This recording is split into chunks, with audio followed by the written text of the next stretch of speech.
Welcome to Family Gamer TV. We've been looking at a new show coming up called PJ Masks, and I've got the executive producer of the series, Olivier Dumont, to talk to us, introduce us to this. So PJ Masks, it's a new idea, is it?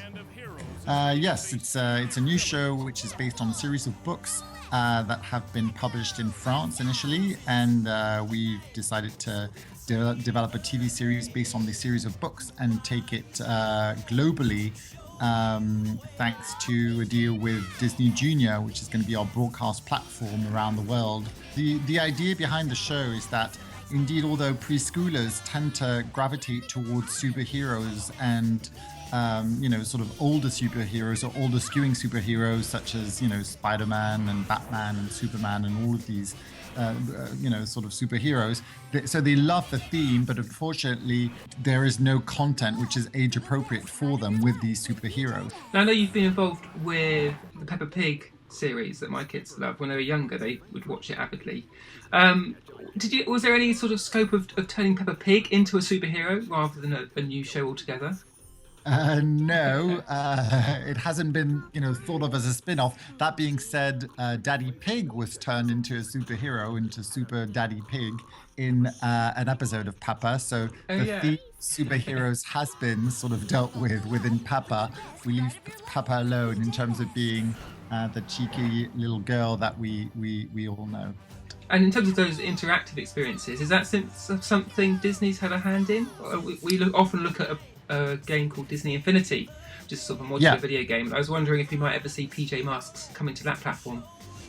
I don't know. That will be a conversation with Disney, with them in due course. I think that Disney Infinity, most of the characters, they're all sort of older skewing. I don't know that they use their preschool characters within Disney Infinity, but so far with regards to all the digital, the apps and the extensions that we're creating, we've developed them on our own. What's the sort of takeaway from each of these episodes? Is there a sort of an ethical sort of bent that parents might appreciate? Yes, absolutely. In every single episode, sort of one of the characters is, either slightly misguided during the episode or, has a little flaw, and then, sort of, I guess, learns throughout the episode and suddenly has a little bit of an epiphany sort of 2/3 of the way into the episode. And then he realizes that it's time to be a true hero and sort of get his act together, so that being a superhero is not just about superpowers, it's about actually sort of being true to yourself and to your friends. And we've had an exclusive look at an upcoming episode, Pterodactyl Trouble. Yes. So we've got the start of it playing here, and the kids coming into the museum and mucking about with the dinosaurs. How does this develop, and how typical is this of a PJ Heroes show? In this episode, Catboy, which is Connor in daytime life, so scares Owlette.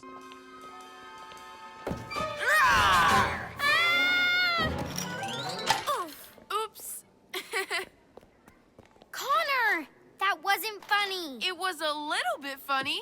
And initially he thinks it's funny, and Owlette doesn't think it's funny at all, that she was genuinely scared, which was definitely not Connor's intention. They go into the nighttime to resolve, sort of the mystery of the day.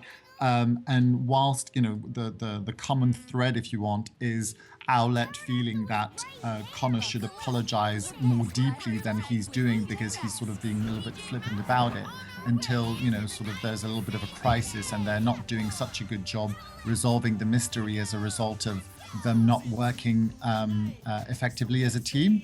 And then, sort of the resolution is for both Catboy. I mean, Catboy had apologized, I think, sort of in that episode. It's really Owlette that needs to come to terms with the fact that he's apologized and then she needs to move on. So it's sort of, that's the little life lesson in that episode.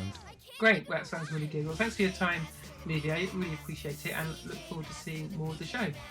My pleasure. Thank you very much for having me.